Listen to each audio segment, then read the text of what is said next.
so complicated when it hurts.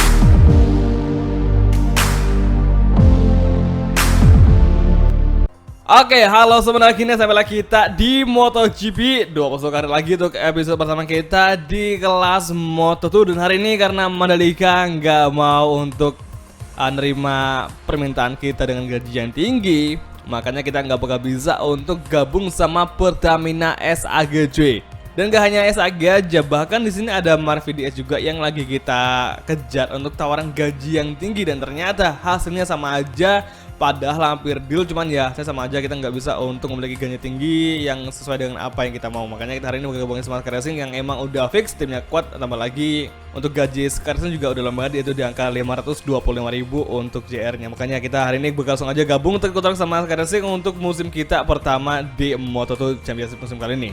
Oke, luar biasa, akhirnya kita gabung sama timnya Rossi untuk memulai petualangan baru.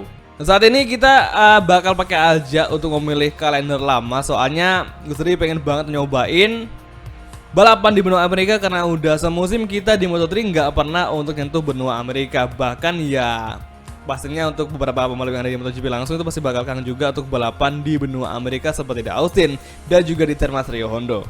Nah sahabat, inilah tampil kita bersama tim Sky Racing Team di Moto2. Dan ini kita hari ini menggunakan stripping ciri khas warna merah putih, jadi nyesuaiin aja dengan asal kita. Karena biasanya di sini kan Marco Bezzecchi itu menggunakan warna merah orange, terus si Vietti dia pakai warna biru menjadi ciri khasnya masing-masing. Karena hari ini kita dari Indonesia, apalagi kita dari luar Italia, kita hari ini pakai warna merah putih aja sesuai dengan apa yang kita punya dan sesuai dengan apa yang kita punya di asal negara kita, yaitu bendera merah putih. Makanya hari ini kita pakai stripping warna merah putih supaya tak menjaminkan kita bahwa kita ini meskipun di timnya Rossi tapi kita asli Indonesia cuy. Tentunya juga nomor di sini kita nomornya pakai warna merah putih selang-seling, jadi menyesuaikan aja dengan warna helm kita dan kita buat semirip mungkin. Karena emang kita hari ini sebelah kanan tuh lebih condong ke merah dan kiri condong ke, cuman di sini untuk satu tangannya karena nggak bisa untuk dipilih dua warna, makanya ya kita hari ini pakai warna merah aja untuk satu tangannya dan juga seperti di sepatu. Cuman ya yang pasti untuk wearpacknya udah warna merah putih cuy, itu lumayan sih. Ini gue sendiri hari ini pengen coba untuk ganti riding style punya Asim Maverick Vinales karena emang kayaknya lebih enak aja buat nikung, karena posenya tuh kayak dia itu sikunya nyentuh banget ke aspal. Cuman ya kita coba aja apakah cocok. Tapi kalau nggak cocok ya kita ganti aja ke yang lama atau mungkin pakai yang baru lagi. Tapi ya yang pasti hari ini semoga aja kita di seri pertama bisa meraih hasil yang bagus cuy.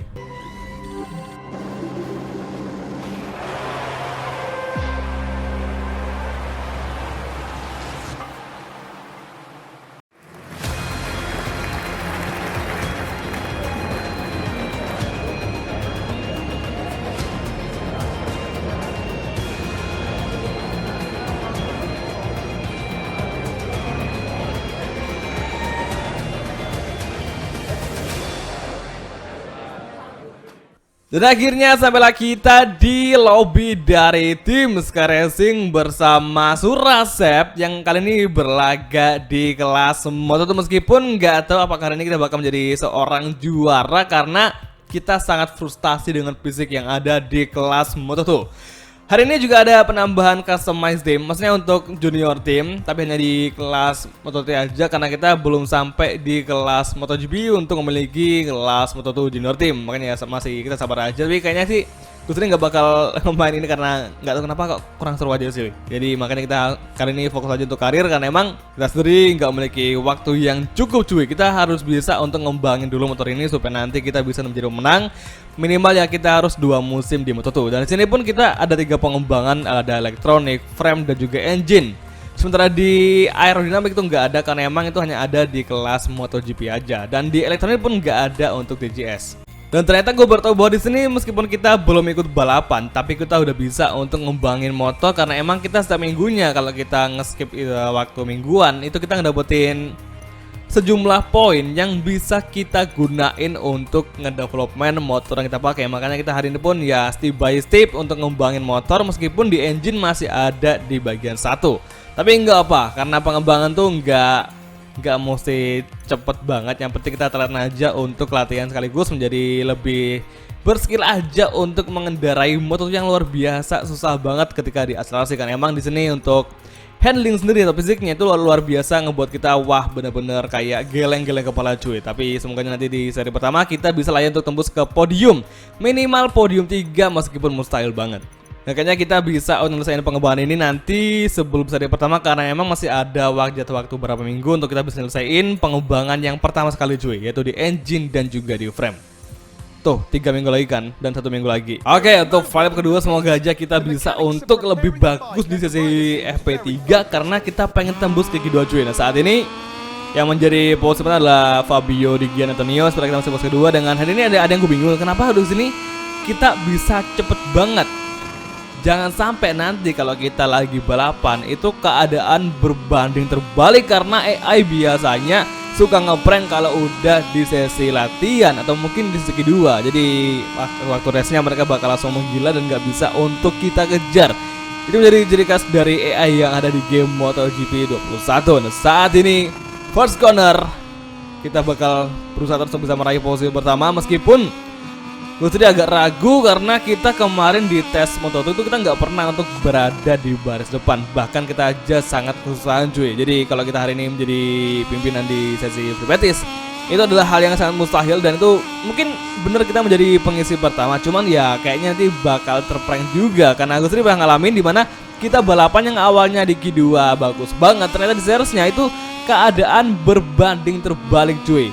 AI malah kenceng banget, bahkan lap time-nya bisa untuk ngepangkas lebih cepat banget daripada si Surasel cuy. Jadi benar-benar kayaknya hari ini kita bakal fokus aja untuk latihan menjalani sesi P3 di akselerasi, meskipun nanti hasilnya bangga kita nggak tahu apakah hasilnya bakal sama aja atau mungkin emang AI-nya ada sedikit masalah di GP Qatar. Nah, saat ini menuju sektor ketiga 0,4 dari Fabio Di Gianantonio, yang berarti kita udah bisa semakin cepat di sini bersama tim Sky Racing.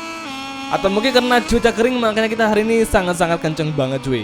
Tambah lagi cuacanya lagi cerah banget dan sangat melengket kondisi griban kita ke aspal cuy. Luar biasa. Oke, menuju tikungan ke-12, tepatnya menuju final sektor. Dan di final corner saatnya kita lebih cepat lagi di akselerasi, dan akhirnya ini dia menuju finish line. Apakah kita bisa meraih posisi pertama di sini? Ternyata kita meraih posisi ke di GP Qatar. Sesi 3 kita meraih posisi pertama, luar biasa, 1 detik. Luar biasa, ini gila banget, gapnya jauh banget cuy. Ini padahal level paling tinggi di angka 120% nanti. Ini aja kita sama si Remy Gardner udah jauh banget cuy. Tapi ya nggak apa sih, yang penting kita udah masuk ke Q2 dan kita udah untuk bahagia banget. Meskipun kita hari ini kayaknya bakal terprank, karena nggak mungkin AI bakal selama ini di GP Qatar, apalagi ini levelnya tinggi banget di angka 120%. We're back at the circuit for the second qualifying session. The first riders are about to get on the track and battle their way to get the best starting grid positions. Ini nggak tahu kenapa kok dari tadi kita di sesi kualifikasi kedua nggak pernah dapat ritme yang bagus, atau mungkin karena emang kita pakai kompon soft dan soft dengan suhu banyak udah mulai tinggi banget dan pastinya ini udah mulai kehilangan grip. Kayaknya kita hari ini nggak bisa untuk meraih posisi pertama cuy. Oke, menuju garis finish akan Surasep meraih posisi pertama dari Sam Malawas, dan kita meraih posisi ke di Q2 kita meraih posisi ke, oke, luar biasa, posisi ketiga cukup bagus. Dan hari ini kita bakal start di Rotoba bersama Raul Fernandez serta Sam Lawas yang ada di Rotterdam. Sementara kedua ada Fabio, ada Remy Gardner, dan juga ada Lorenzo Baldassari. The spotlights that light up the Losail circuit are on, and any moment now the Moto2 bikes will be revving their engines. Dan ternyata hari ini hanya kita aja dan Surasep yang hanya bisa untuk membawa Sky Racing berada di dalam 10 besar, sementara yang nggak ada. Dan kita hari ini bakal bertarung banget. Kita bakal start dari posisi 3. Akankah ada kejutan? Karena AI biasa emang suka ngeprank, tapi semoga aja itu nggak sampai terjadi, karena kita harapannya sih pemenang bisa mengunci juara pertama kalinya di sirkuit Qatar, tepatnya di seri pertama di MotoGP 21 karir. Dan hari ini Chronicle Liga bakal start dari posisi ke-25 bersama Federal Grace ini. Saat ini Surasep, wah ini mukanya si Asep malah nyatu sama warna helmnya Sky Racing. Itu sama-sama hitam mencuy, ya ampun, parah banget dah Asep. Tapi nggak masalah, yang penting meskipun kamu hitam gini, yang penting skill kamu nggak sampai hitam ya. Semoga aja cara terus dan bisa untuk memberikan kejutan di balapan di MotoGP karir. Kita hari ini menggunakan kompon medium hard karena meskipun di sini suhunya lumayan dingin, tapi kita nggak bakal percaya karena ini di Qatar. tracknya pasti panas cuy, makanya kita nggak bakal pakai kompon soft dan medium karena medium juga udah menjadi hal yang paling bagus, apalagi kompon ini menjadi hal yang paling kita ngerasa klop banget untuk setiap balapan di setiap sirkuit yang ada di MotoGP 21. Saat semuanya hari ini Sky Racing bisa untuk menjadi juara pertama meskipun kelihatannya agak mustahil. Karena musuh kita nggak hanya itu aja, tapi bahkan ada Sam Lawas, ada Raul Fernandez, serta ada Remy Gardner dan juga ada Fabio Di Giannantonio. Kalau itu saya bersama untuk MotoGP karir, tepatnya untuk seri pertama kita di MotoGP Championship di seri Qatar Grand Prix kali ini. Oke, semangat. And the riders are ready to compete on an amazing illuminated racetrack. Oke semua, ini dia secara kelas Moto2 Championship Qatar seri pertama and on the way. Saatnya Sky City berjaya di GP Qatar. Kembali nampaknya dua pembalap kita di depan. Raul serta Sam Lawas langsung maju, langsung jauh di depan menuju first corner. Kali ini perlahan masuk melebar. Akankah Sky Racing bisa kembali ke jalur yang bagus? Ternyata kali ini ada overtaking dari Remy Gardner. Kita overtake kembali dari sisi kiri. Kita blok langsung Remy Gardner. Kita malah lebar lagi. Telan ke Remy hingga akhirnya kita kembali berdua. Nampaknya si Remy Gardner crash dari belakang. Sepertinya ada insiden. Saat ini kembali kita berduel dengan Fabio Di Giannantonio hingga kita melebar tadi. Untungnya kita masih bisa untuk nge-save dan gak sampai ngebuat Fabio crash. Nah, saat ini ada bendera hijau lagi. Akankah ada yang kasih belakang? Sepertinya ada. Dan kali ini kita masih cukup nge-push. Dan kali ini Sam Lawas serta Raul Fernandez malah ngejauh Jui, ninggalin Surasep posisi ketiga. Ini kayaknya udah mulai menjadi petaka bagi Surasep yang kemarin di kedua dia cepet banget, tapi di sesi race-nya ternyata prediksi kayaknya AI bakal lebih cepet daripada sesi kedua kemarin karena ini AI-nya suka ngeprank banget cuy, gila banget sih.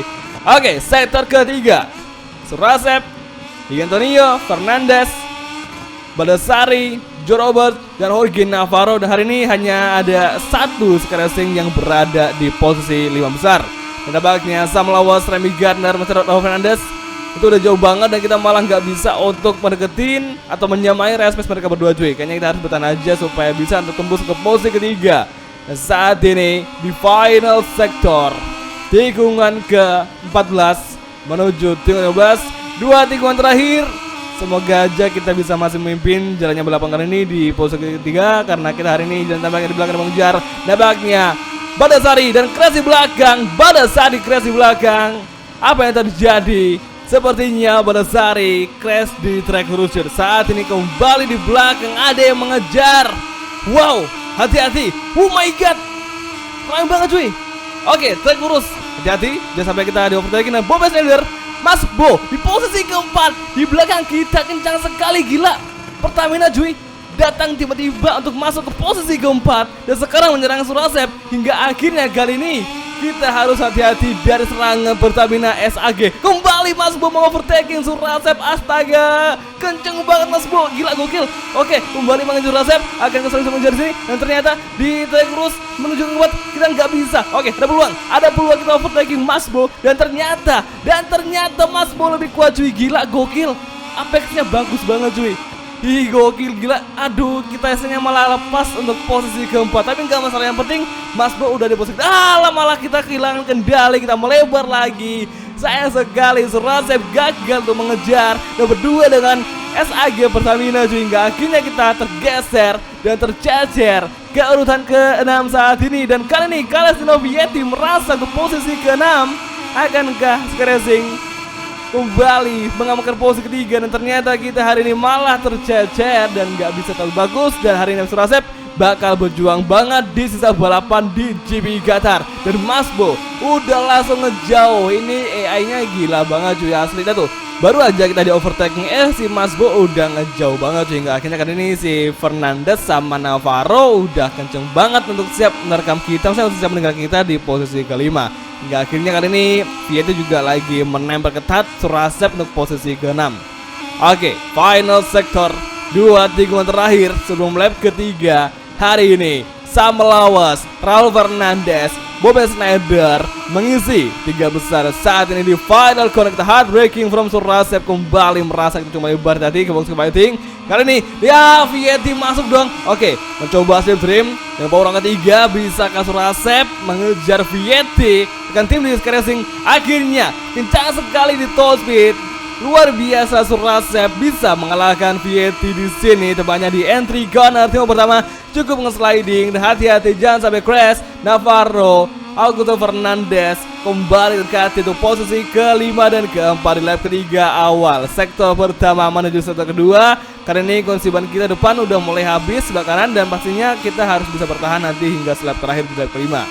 Oke, track lurus tikungan keempat kembali mendekati Navarro dan ternyata kita malang lebar. Sayang sekali lagi-lagi mistake karena saking susahnya kita balapan dengan kelas betul dengan fisik yang versi real, simulasi banget cuy. Dan saat ini kita heartbreaking kembali tikungan ke-6. Oke, saatnya fokus mengejar Navarro, tapi sayangnya lagi-lagi Navarro di akselerasi jauh sekali, langsung menjauh, langsung siap meninggalkan Surasep di sini. Kayaknya sih kita hanya bisa memiliki peluang nanti mengejar di track lurus sepanjang di main track, dimana itu adalah hal yang paling sangat enak banget buat ngejar rival. Apalagi di sini kita memiliki top speed yang tinggi sekali dan bisa ngalahin rekan tim tadi itu si Vietti.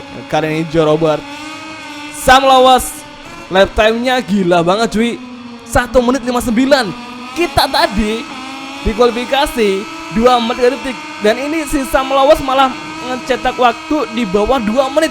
Ini gila banget, AI ini kok suka ngeprank banget sih hari ini. Ini kita kayak ngerasa sia-sia aja yang start dari urutan ketiga. Kita aja nggak bisa bersaing untuk bisa bertahan di posisi keempat dan kelima dari Jorge Navarro. Waduh, oke malang lebar, astaga malang sliding.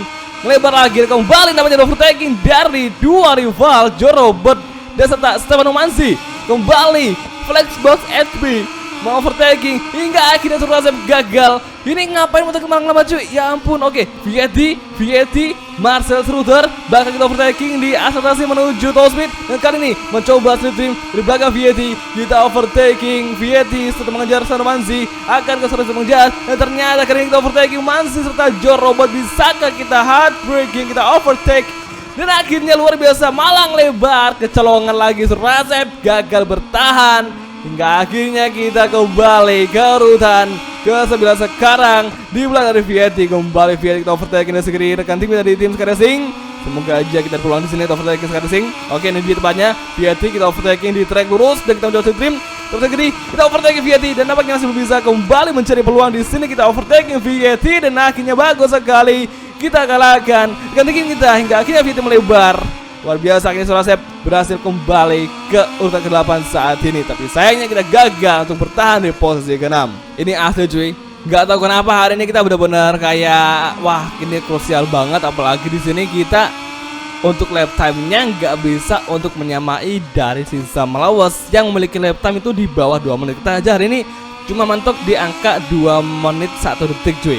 Itu aja paling cepat serang kita di kualifikasi kemarin tuh hanya ada di waktu 2 menit, 3 detik. Saat ini kita di lap keempat di sektor kedua akhir. Di sektor ketiga ternyata kondisi ban kita sebelah kanan untuk ban depan itu udah sangat habis banget dan kayaknya kita udah mulai kehilangan grip untuk melakukan pengereman, di mana hari ini kita juga cukup late braking terus, hard braking terus dan akhirnya Vietti malah mengovertaking Surasep di final sektor. Juga kembali Surasep untuk overtake Vietti. Semoga saja kita bisa bertahan dan melebar lagi. Akhirnya masih seru terkembali melawan kita. Wah ini gila cuy, kita malah terkejar lagi. Ini pasti gara-gara ban kita udah mulai habis dan kita nggak bisa melakukan pengereman dengan sangat sempurna. Kembali mengejar di akselerasi, kita overtaking Schroeder dan akhirnya di final corner kita berfokus mengejar Vietti nanti ketika udah di track lurus utama. Dan saat ini kita fokus ke fighting mengejar Vietti menuju lap kelima. Ini dia, masih mencoba tim mobil ketiga, kita overtake Vietti dan akhirnya bagus kita overtake Vietti menuju posisi ke-8 dan akhirnya Surasep berhasil menggeser kembali Vietti di lap terakhir kita di MotoGP Qatar seri pertama dan akhirnya Vietti mengejar kembali. Akankah Vietti bisa memfight Surasep? Akankah kita bertahan sini? Dan ternyata Vietti kembali merasak mengovertaking Surasep. Dan saatnya kita kejar kembali Vietti menuju tikungan keempat di track lurus saat ini. Ini dia masih mengejar, kita paksa overtaking Vietti dan akhirnya kita masih belum bisa melakukan Vietti. Dan ternyata kita makan kecolongan, kita akhirnya gagal untuk mendapatkan celah terdalam dari Vietti hingga akhirnya Vietti lolos sudah di sektor kedua di tikungan ke-6 dan kita terus-terusan nge-sliding, terus-terusan nge-spin gara-gara ban kita belakang udah mulai menipis, sementara ban kita udah mulai sangat tipis sekali dan kayaknya hari ini dan terakhir kita benar-benar kehabisan ban depan, dan itu menjadi hal yang paling membuat kita semakin melorot ke urutan 9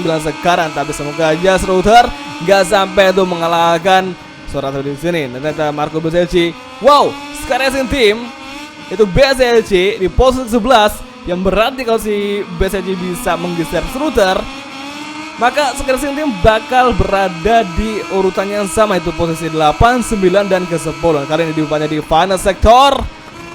Usaha kembali, perjuangan terakhir, Serasa mengejar Vietti akan ada peluang. Dan menuju 3 tikungan terakhir, Vietti kembali menjauh, tapi Serasa nggak mau ngalah. Dan saat ini menuju track sebelum terakhir. Semoga aja Serasa bisa mengejar dan menuju tikungan terakhir ini tinggal satu sebentar lagi bagi Serasa mengejar di sini. Dan ternyata di final connect gagal mengalahkan Vietti, dan akhirnya kita semakin rapat di tikungan terakhir menuju mencari peluang di akselerasi, dan akhirnya di top speed akan kesulitan mengejar, dan ternyata masih mengejar, semakin mengejar, kita meraih mengovertake Vietti, dan akhirnya kita overtake, kita masih bisa, dan ternyata kita finish tepat aja, kita tetap aja berada di belakang dari Vietti. Dan ternyata gapnya sama cuy, 9,901 dari Sam Lawas yang ada di posisi pertama. Luar biasa. Dan ternyata juga Joe Robert serta Manzio memiliki gap yang sama juga, itu 8,667 dari Sam Lawas. Tapi hari ini kenyataannya kita terprank. Yang awalnya kita start dari posisi ketiga, ternyata di sesi race-nya kita malah tergeser ke urutan ke-9 saat ini. Ini emang AI kali ini makin gila banget, makin gokil banget. Nggak tahu kenapa AI di Juro 1 suka banget yang namanya ngeprank player cuy. Ya ini benar-benar menjadi hal yang paling buruk banget di Star Quarter. Tapi untungnya kita hari ini nggak sampai crash, dan untungnya sih kita masih bisa bersaing meskipun kita hanya bisa untuk berada di posisi 9 dekat dari Vietti, karena emang kita udah kehabisan grip pada ban depan yang emang udah nggak bisa buat optimal ketika pengereman cuy. Jadi selamat buat Sam Lawas, sama juga buat si Fernandes, dan juga selamat buat si Mas Boy yang udah bisa mengisi 3 besar. Dan hari ini kenyataannya Pertamina SAG lagi dapat hoki untuk bisa berada di urutan ketiga. Dan saat ini untuk poin klasemen tentunya masih sama aja dengan hasil race-nya, dimana kita berada di urutan ke-9 dan si Sam Lawas berada di posisi pertama. Jadi kalau gitu kita langsung aja untuk mengakhiri video kali ini. Kalau gitu thank you nonton dan sampai ketemu di next video. Oke, bye, ciao.